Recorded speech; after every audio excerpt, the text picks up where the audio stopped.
Došli smo do kraja ovog kursa gdje ćemo napraviti našu vežbu unutar Flexboxa.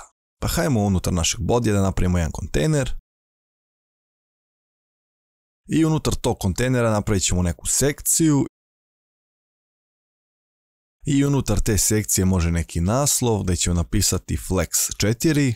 Zašto Flex 4? Zato što želimo da imamo 4 artikla koji se nalaze jedan pored drugog, a Flex 4 da bude neki naslov. Ok, pošto znamo da nam treba onaj Flex kontejner, hajmo odmah i da ga napravimo. Znači, unutar ovog Flex kontejnera će se nalaziti naši artikli. Evo ga jedan artikal koji će imati neku sliku. Hajmo stavimo i neki tekst, neka to bude H3. Ovo je, na primjer, artikal 1. I neki paragraf lorem 30. Dobro. Treba će nam slika, hajmo na Unsplash. Evo nam Unsplash i hajmo da otvorimo, na primjer, neke 4 fotografije. Evo ja ću uzeti prvu, drugu. Apsolutno je sve jedno, evo može ova treća i ova kao četvrta. Dobro. Kopirat ću adrese. Mi smo otvorili 4 fotografije, ali nemamo 4 artikla. Hajmo da napravimo ta 4 artikla. Prvi, drugi, treći, četvrti. I promijenit ćemo samo slike.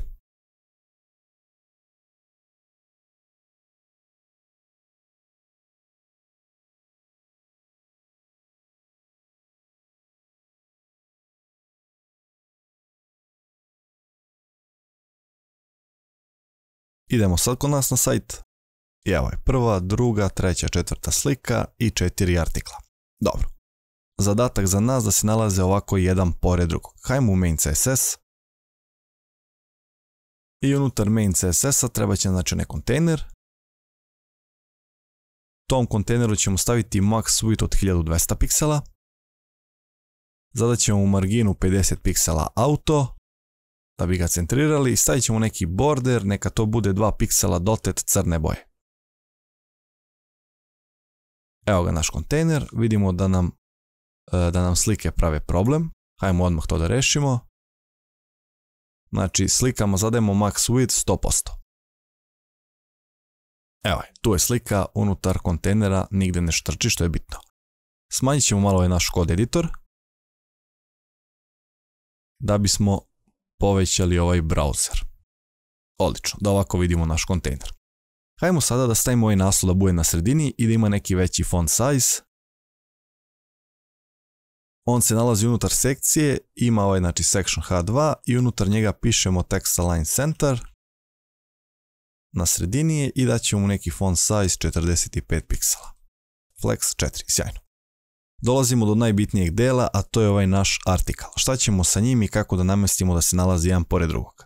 Pa mi znamo da je najlakše onom kontejneru, onom našem Flex kontejneru, da zadamo display Flex. A hajmo to i da uradimo.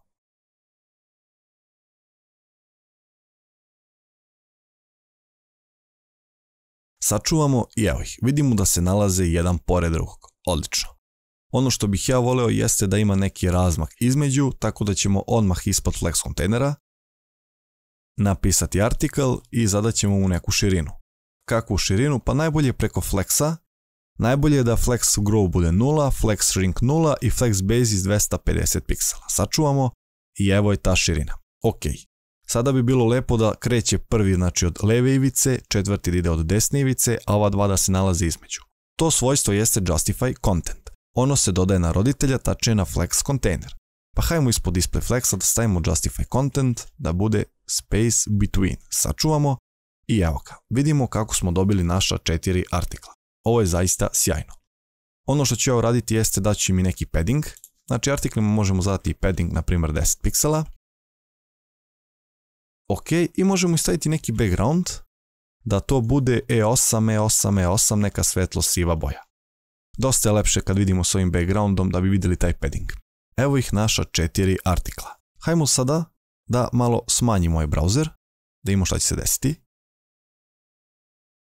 Vidimo da je probio naš kontejner, što nama nikako ne odgovara. Flex nam izlazi u susret sa rješenjem Flex Wrap, pa hajmo ovom kontejneru da dodamo i Flex Wrap. Dodat ćemo mu wrap. To znači da ga ovako prebaci u sljedeći red. Ovo je dosta lepše. Hajmo sada povećamo. vraća, vidimo kako se vraća, hajmo da smanjimo još malo. Odlično.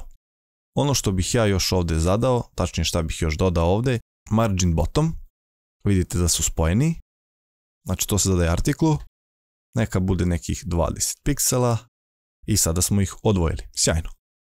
Uspjeli smo da sa 4 ovako artikla napravimo da budu, vidite, responsive i da se nalaze jedan ispod drugog. Ako želite da zauzimaju cijelu ovu, ajde kažemo, belinu, stavit ćemo flex i 1, sačuvat ćemo i hajmo sada smanjujemo, ide do 250, ali pogledajte ovaj ovdje koji je prebačen u sljedeći red, on zauzima 100%.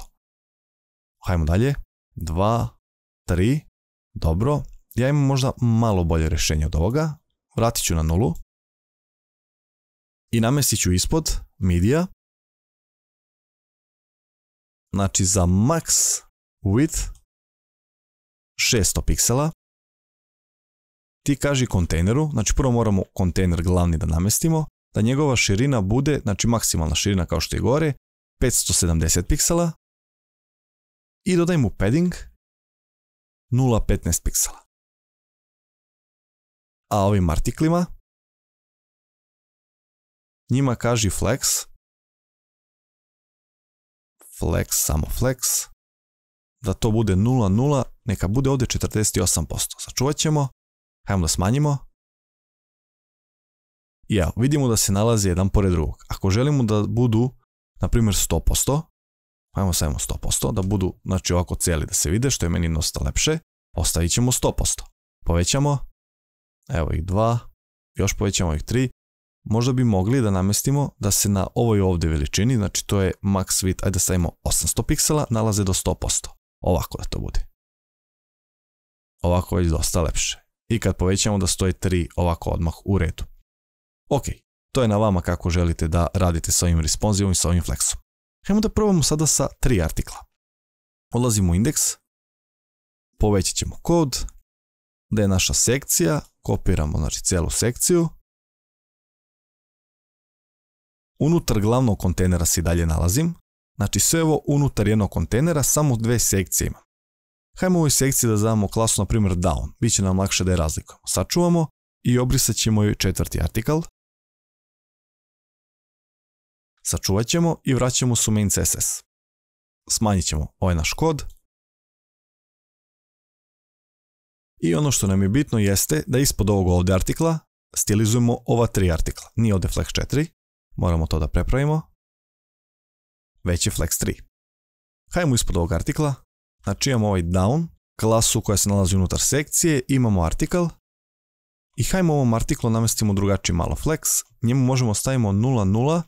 Neki on bude tipa 250 piksela na velikim ekranima, ok, ali ono što je zanimljivo jeste do ovih 800 piksela, hajmo tu da stavimo, znači down, article, njemu ćemo staviti flex, ajde da probamo sa 0,0, 50%, da vidimo kako će ovo izgledati. Hajmo da smanjimo. Ja vidim ovdje stoje jedan pored drugog, tačnije imamo ovako 2. Ok.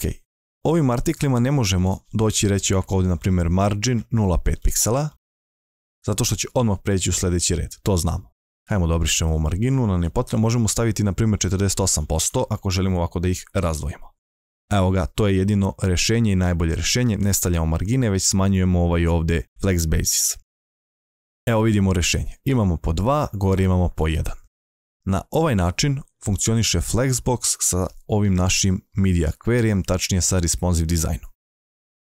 To bi bilo sve što se tiče ove vežbe, naravno vi eksperimentišete sa ovim širinama, sa ovim flexom, znači da li želite 1, da li želite 0 shrink, 1 shrink i tako dalje, vežbajte, eksperimentišete što više jer ćete tako što bolje naučiti.